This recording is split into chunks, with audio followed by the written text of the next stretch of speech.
समस्या तुमच्या, बातमी आमची. क्षितिज पर्व न्यूज सदैव आपल्यासोबत. आज फॉर्म भरला आहे कारण जे या एवढ्या वर्ष जे लोक सत्तेमध्ये आहेत त्यांनी जे महानगरपालिका ज्या पद्धतीने चालवलं पाहिजे त्या पद्धतीने चालवलेली नाही.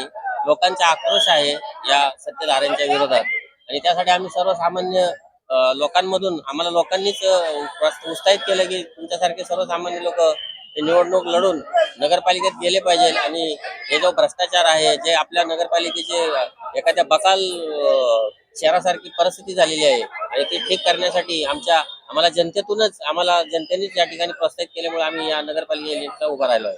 तर खूप मोठा कळीचा मुद्दा आहे कारण येणाऱ्या काही वर्षामध्ये पनवेल हे एक मोठं टर्मिनल होणार आहे रेल्वेचं. ज्या बाहेरगावी जाणाऱ्या गाड्या ह्या सगळ्या पनवेल मधून जाणार आहेत. आजच त्या ठिकाणी लोकलच्या पब्लिकला चालायला फुटपाथ रस्ते व्यवस्थित राहिलेले नाहीत. त्यात दुसरा कळीचा मुद्दा असा आहे की ते एक जागतिक स्टेशन बनत असताना त्या स्टेशनच्या चारी बाजूनी झोपडपट्टीने वेढा दिलेला आहे आणि या अगोदरच्या राजकारण्यांनी त्या झोपडपट्टीवासियांना फक्त आश्वासित केलं की आम्ही तुमचं पुनर्वसन करू, पण तिथं काही यांनी एक गोष्ट केलेली नाही.